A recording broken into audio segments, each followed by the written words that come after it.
Well, for starters, no one who's been in the business, the financial business, for a period of time likes the visuals that came out of Deutsche Bank this week. Um, those of us who were around the 2000, 2008, 2007, 2008, 2009 period remember places like Bear Stearns and Lehman Brothers and all the video of sad-looking people carrying boxes of their stuff out of the offices. Was that visual was replicated around the world at Deutsche Bank. They didn't go out of business, but they certainly exited businesses. It's never fun. One of my formative experiences was when my first job, real job in the business, was at Salomon Brothers, and shortly after I arrived, they got out of the municipal bond business. And I remember this group of people just packing up and leaving, and then there was this big open space on the trading floor where they used to sit, where the municipal bond traders used to sit. It's never pretty to see that. So I think anyone who's been in the business for a while just doesn't like seeing what happened at Deutsche Bank from a visceral level. But let's talk about it from an investment point of view as well. The stock, which had sort of found a level, maybe started to tick higher on the rumor that Deutsche Bank was going to be doing some rationalization, sold off when the news hit. Classic buy the rumor, sell the news. And now looking at it, you have to think from an investor's point of view, what is the company going to do that might benefit you as a stockholder? They're not paying dividends for a while. They're telling you that.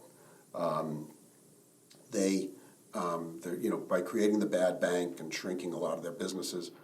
One of the things I'll say is it's important if rule number one is stop the bleeding, and I do have to believe that what they're doing at Deutsche Bank probably addresses a lot of that by removing, let's say high-cost areas that probably were not creating a ton of return on equity for them.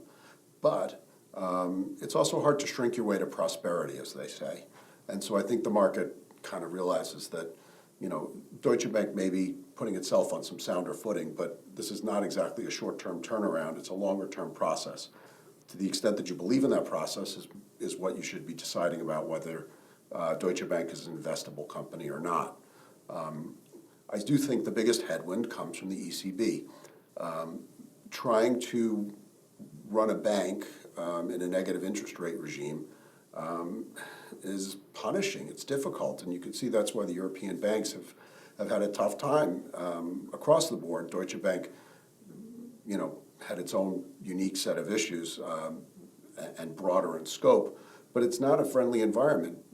Banks, for the most part, like a positive yield curve where they borrow short, lend long, basically give you, you lend them money by giving them checking accounts and savings accounts at whatever low rates they pay. And I do recognize that I'm saying this on behalf, while working on behalf of a brokerage firm that tends to pay relatively high rates on your deposited assets.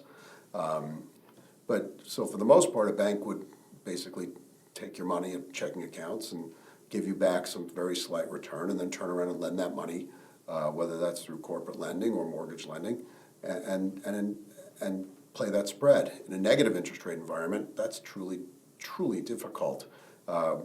Where you pay to give the bank the money. Who wants to do that? So it's very challenging.